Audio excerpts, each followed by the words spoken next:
Good evening and welcome to the Italian Book Club. My name is Getrude Matshe, and today I have the honor of interviewing an amazing author by the name of William RIEGLER, who is based in Japan, originally from the United States. William, welcome to the Italian Book Club. And thank you for being here with me. You're my book midwife, my book coach, and an inspiration of my life. And thanks so much to the Italian Book Club for having me here, and Federico Contorno. William, your book is amazing in the sense that you talk about what Japan was like after the earthquake. Can you tell us a little bit about that experience? Well, after the earthquake, because Japan is such a rich country, all of a sudden we became a third world country. We walk into the supermarkets and the lights are at half lit. We look in the shelves and so many foods and things you use in your daily life like toilet paper or tissues or things like that have been hoarded because people are not used to shortages and they felt so much fear. We had long gas lines and you wait in line for 2 hours moving little by little, and finally when you get to the pumps you can only buy 20 liters of gasoline at one time. So the whole country was in a daze, like they were lost, and that was hard to experience. But in my case, as I tried to take those experiences and turn them into a positive, yes, I had to hold back because people don't want to hear this is a learning experience when it's been so tragic for so many people. Now, William, I know that you own several English schools in Japan and you're working with children all the time. How were your students affected by the earthquake? Of course, they were very afraid. It was a dramatic experience in their lives. They saw their parents struggling. How will I get to work? The trains were irregular and so many shortages. But the thing that moved me most is because they wanted to help. Yeah. But in Japan, children don't receive any money. You can't do part-time jobs even as a college student. So how can we help with no money? Mm-hmm. And so I decided to create a charity concert and bring ethnic music and dance from many countries in the world, plus make a stage for my students to come on stage and sing for the cause. And in that case, we were able to raise $8,000 in one afternoon and also sow the seeds of service in the hearts of the children.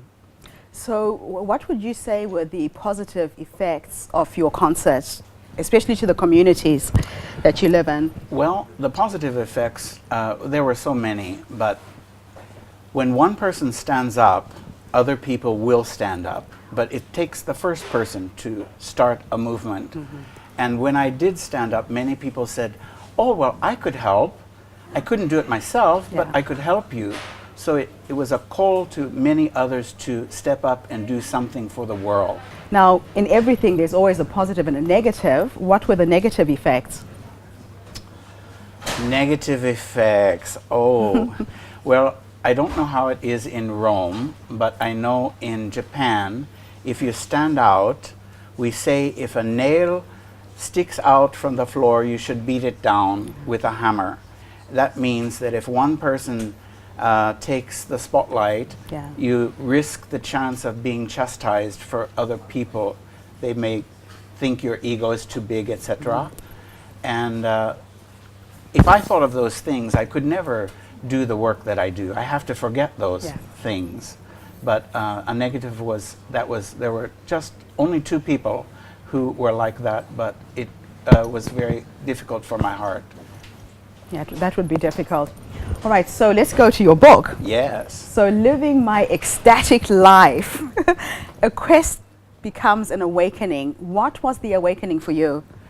Well, there have been so many awakenings. The reason that I wrote the book was to in the book there was an awakening where I was channeling messages. I was at death's door.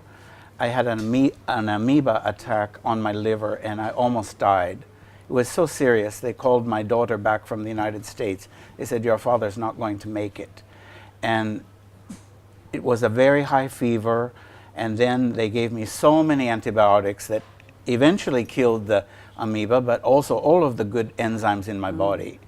So I was left drained and empty and ready to slip into the arms of death. And at 2 in the morning came these channeling messages that pulled me back. And it was so empowering that I decided to write a book and give these messages to others. So people who are stuck in victimhood, why is my life like this? Why does God do this to me? And that's why I wrote the book.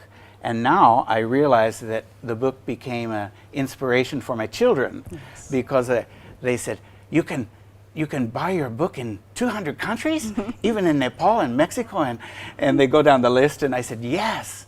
And they're so happy, and I said, okay, if I can do it, you can do it. So I'll only give you 20 years. That's my phone. I'm getting old, and if I give you 20 years, come back here and give me your success story, how you are helping our world. And if you live a focused life, you can do it in 20.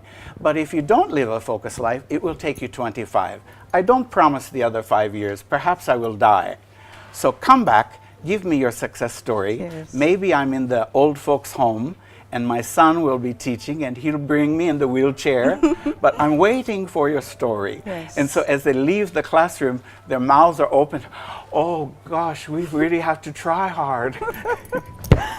So you really made an impact on these children. Well, they make an impact on me every day of my life. I've taught 25,000 children in my career in Japan.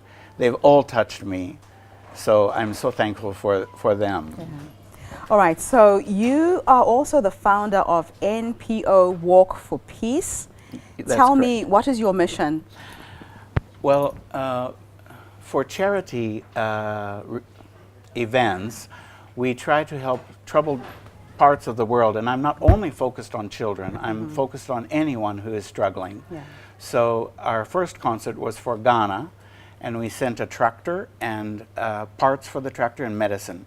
Our second concert was to build a school in India, which we did.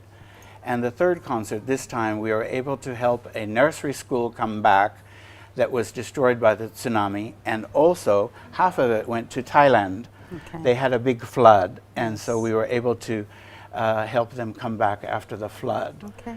That was basically the charity events. And for the peace walks, I've been in 60 countries walking for peace.